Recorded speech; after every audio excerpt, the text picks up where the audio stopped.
Hey guys, welcome back to the channel where we talk about all things books. My name is Chloe if you're new here, and it's great to have you back. So in today's video I wanted to talk about my 5-star predictions for 2025. So I've picked out 5 books that I think will be 5 stars, hopefully, and totally blow me away.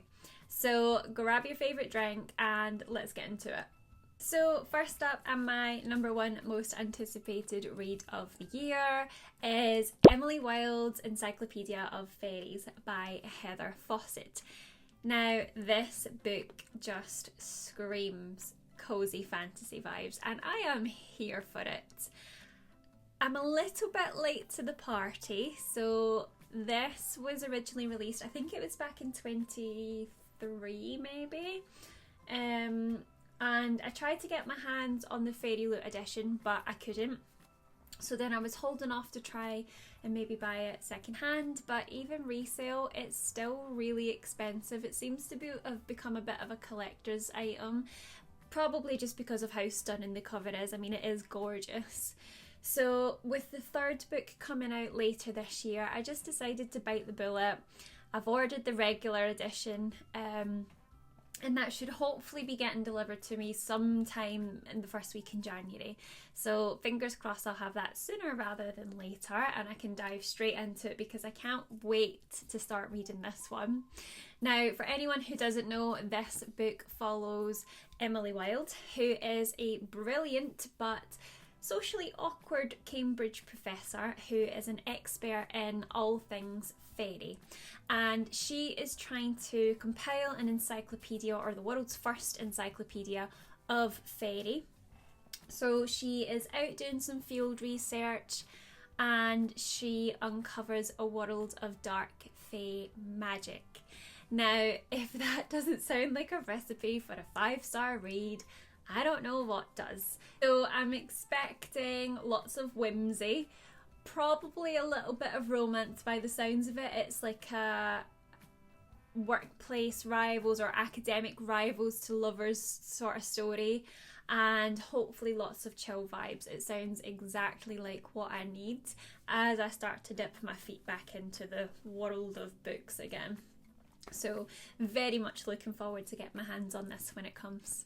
Next, we have The Adventures of Amina Al-Sarafi by Shannon Chakraborty. Now, I think we need way more pirates in fantasy books. We've got the fae, we've got vampires, we've got the werewolves, even the witches get some love, but we never hear from the pirates or the sirens for that matter. Now that I think about it, I think we need to give more love to the high seas. So this story follows a retired pirate queen and her crew who are tasked with finding the kidnapped daughter of an old crewmate. And it sounds like it's going to be a lot of high seas, high stakes adventures. Probably some morally grey characters. Yes, yes, yes. And I've heard a lot of good things about this from other booktubers that I watch who have quite similar tastes to mine, so I definitely think that I'm gonna really love this one. Okay, so for my 3rd book then, it is time to return to the world of Mistborn with The Well of Ascension by Brandon Sanderson. Now, I've already started reading this one because I couldn't resist. I couldn't wait any longer. I've been so looking forward to getting back into this world.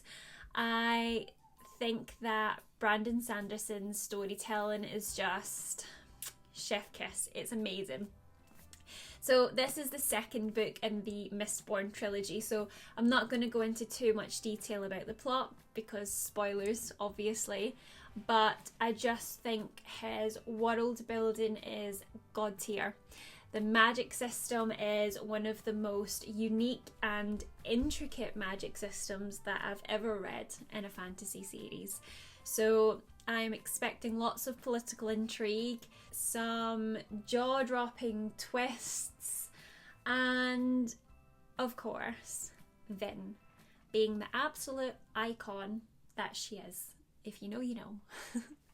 So I have a feeling that this is going to go straight onto my favourites list for the year. Alright, let's talk about Artemis by Andy Weir.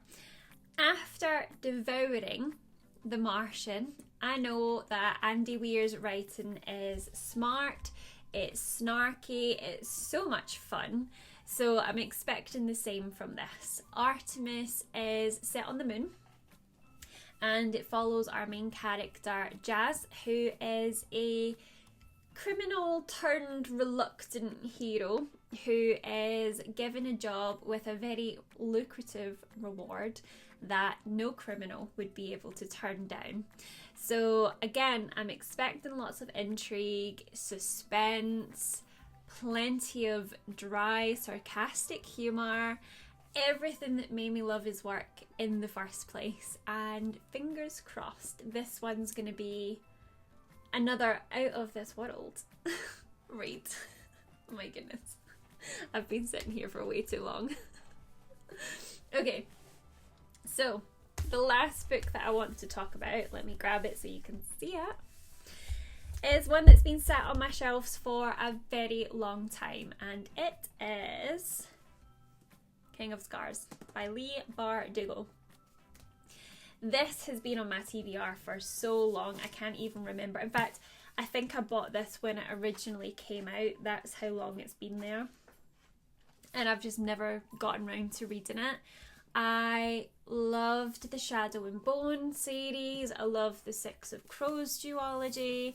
And so I just know I'm going to love this.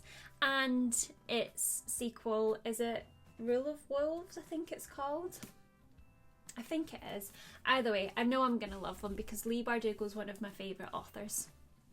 This book is Nikolai's book, so if you've read the other stories, you know who he is. Again, I don't want to give you too many details because I don't want to spoil anything, but he is the main character for this little duology, and he's by far one of my favourite characters. His wit and charm and complexity, I think, are just unmatched in this series. So I can't wait to read more from his point of view. And also I'm really looking forward to seeing more of Zoya and Nina as well, and how Bardugo weaves their stories together. I think she rarely misses. So I'm pretty confident that this will be a 5-star masterpiece as well. And that's my list.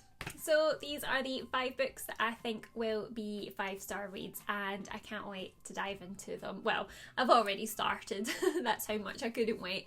So let me know if you've read any of these books in the comments down below. I'd love to hear what your thoughts were, and don't forget to tell me what your 5-star predictions are for 2025. If you enjoyed this video, please like and subscribe and hit that bell notification if you want to see more bookish content from me. See you in the next one. Bye guys.